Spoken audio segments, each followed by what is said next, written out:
வல்லவன். குரலற்றவர்களின் குரலாக. வணக்கம். மகளிருக்கு உரிமை தொகை 2500 வழங்கப்படும். படித்த பட்டதாரி மாணவர்களுக்கு மாதம் 4000 ரூபாய் வழங்கப்படும். ஒவ்வொரு குடும்பத்திற்கும் ஆண்டிற்கு 6 சிலிண்டர்கள் இலவசமாக வழங்கப்படும். பெண்கள் இனி பிங்க் கலர் வண்டியில் மட்டுமல்ல, அரசினுடைய அனைத்து பேருந்திலையுமே இலவசமா பயணம் செய்யலாம். விவசாய கடன் தள்ளுபடி, கல்வி கடன் தள்ளுபடி, இப்படி அந்த இலவச திட்டத்தினுடைய பட்டியல் நீண்டுகிட்டே போகும். ஆஞ்சநேயர் வால் மாதிரி நீண்டுகிட்டே போகும். சொன்னது யாரு? நம்ம ப்ரோ விஜய்.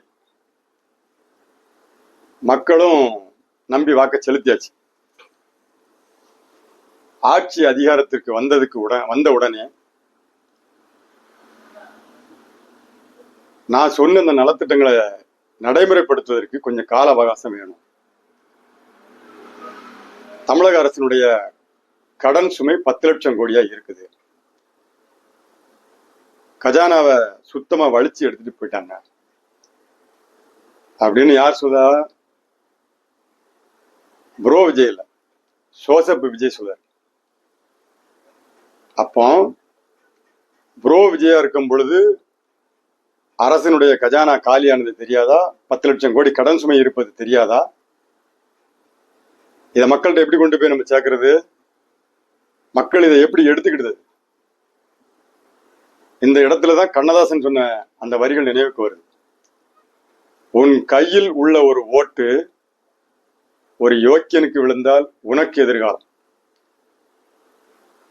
அதே ஓட்டு ஒரு அயோக்கியனுக்கு விழுந்தால் அவனுக்கு எதிர்காலம் அப்படின்னு கண்ணதாசன் பதிவு செய்தார். இப்ப இந்த இடத்துல நம்ம அதான் நினைக்க வேண்டியிருக்கு. இது மாற்றா இல்ல ஏமாற்றா? அப்ப கஜானா காலி ஆயிடுச்சு, நான் வெள்ளை அறிக்கை விட போறேன். வெள்ளை அறிக்கைனா என்ன?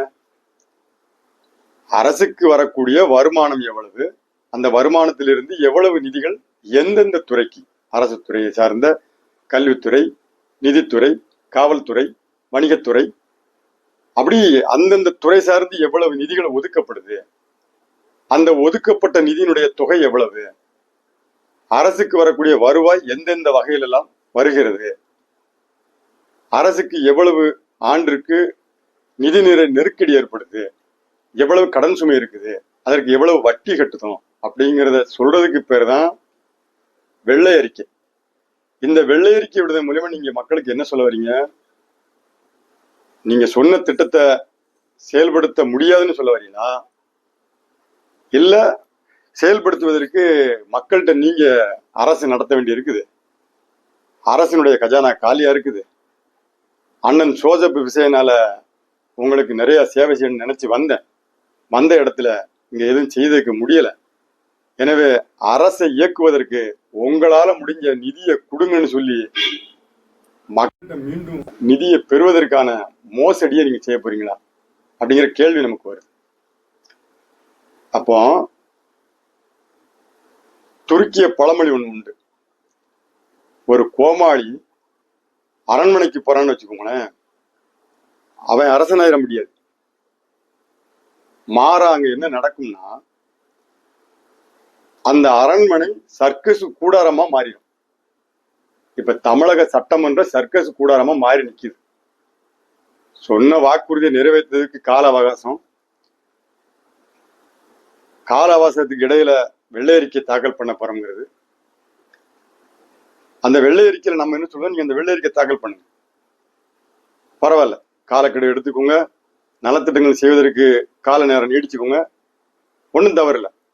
ஆனா வெள்ளை அறிக்கை விடுவதற்கு முன்பு நீங்க ஏற்கனவே சொன்ன 717 கடைகள், மதுபான கடைகள் அடைக்கப்படும் சொன்னீங்க இல்லையா?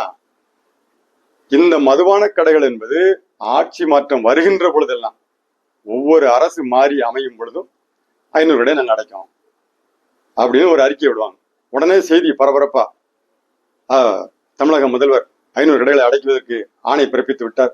உடனடியாக கடைகள் அடைக்கப்பட்டது. 10 மணிக்கு மேல் மதுபான கடைகள் இயங்கக்கூடாது, காவல்துறை நெருக்கடி கொடுக்குது.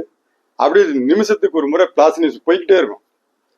ஆனா வருமானம் 48,000 கோடி 50,000 கோடி குறையவே செய்யாது. அது எப்படி நம்ம எடுத்துக்கிடுது? அம்மையார் ஜெயலலிதா 500 கடை அடைச்சிருக்காங்க, ஐயா எடப்பாடி 500 கடை அடைச்சிருக்காரு, ஐயா மு.க. ஸ்டாலின் 500 கடை அடைச்சிருக்காங்க.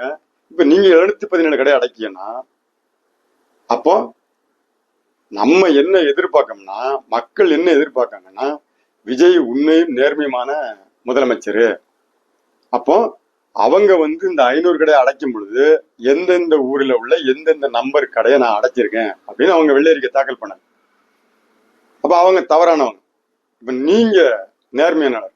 அப்ப நீங்க என்ன செய்யணும்னா, அந்த 717 கடைகள் எந்த ஊரு, அந்த கடையினுடைய நம்பர் என்ன, அதை நீங்க வெள்ளை அறிக்கையில வெளியிடணும். அப்பத்தான் விஜய் நேர்மையான ஒரு முதலமைச்சர் அப்படிங்கிறதுக்கு ஒரு நம்பிக்கை ஏற்படும். ரெண்டாவது, தமிழக முதலமைச்சராக வரக்கூடியவர்களுக்கு வழங்கக்கூடிய அந்த பாதுகாப்பு இருக்கு இல்லையா, கிட்டத்தட்ட ஒரு 8000 போலீஸுக்கு மேல அந்த சாலை முழுவதும் பாதுகாப்பு பணியில நியமிக்கப்படுறாங்க. அப்புறம் போகும் பொழுது ஒரு 40-50 வண்டி முதலமைச்சருடைய வண்டிக்கு பின்னாடியும் முன்னாடியும் சவுண்டு உய்யன்னு கொடுத்துட்டு போய்கிட்டே இருக்கும். அப்ப அதுக்கு ஏற்படக்கூடிய அந்த செலவினங்கள் இருக்கு இல்லையா, ஏற்கனவே நமக்கு கஜானா காலியா இருக்குது. அப்போ இந்த கஜானாவை நிரப்புவதற்கு நம்ம என்னென்ன செலவுகள் எல்லாம் குறைக்க போறோம், அதுக்கு முதன்முறையாக முதலமைச்சராக இருக்கிறன்னா என்னுடைய பாதுகாப்பு பணிக்கு இருக்கக்கூடிய அந்த பாதுகாப்பு காவலருடைய எண்ணிக்கையை பாதியா குறைச்சிருக்கேன். முதலமைச்சருக்கு வழங்கக்கூடிய அந்த 40 வண்டி 50 வண்டி வரக்கூடிய அந்த அணிவகுப்பை குறைச்சி 10 வண்டி 15 வண்டிக்குள்ள நான் குறைச்சிருக்கேன். அப்படின்னா அந்த எரிபொருள் மிச்சம், அந்த போக்குவரத்து இடையூறு மிச்சம், மக்களுக்கு எந்த ஒரு இக்கட்டான சூழல் இல்லாம அவரவர் பணி அவரவர் பார்க்கறதுக்கு ஏதுவா இருக்கும். அதன் மூலியமா அந்த வருமானத்துக்கான இழப்புகளை நம்மளால குறைக்க முடியும். அப்படிங்கிறதுக்கு கடந்த முதலமைச்சர் எவ்வளவு பாதுகாப்புக்கு எவ்வளவு செலவு, இப்போ நீங்க மாற்றா எவ்வளவு குறைச்சிருக்கீங்க அப்படிங்கிற அந்த தகவலையும் அந்த தரவுகளையும் நீங்க வெள்ளரிக்கையில விட்டீங்கன்னா ரொம்ப சிறப்பா இருக்கும். ஏன்னா அப்பத்தான் இது மாற்றா இல்லை ஏமாற்றான்னு நம்ம பார்க்க முடியும். இன்னொன்னு,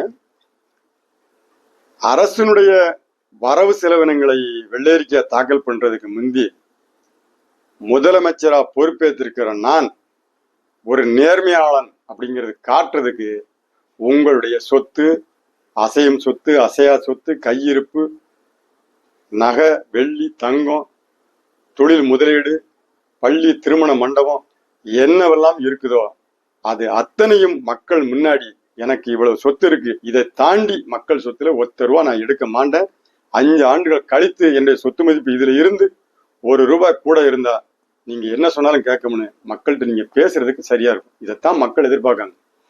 இதை மகத்தான இந்த வேலையை நீங்க செஞ்சு கொடுப்பீங்கன்னு மக்களும் நம்புதாங்க, நம்மளும் நம்புறோம்.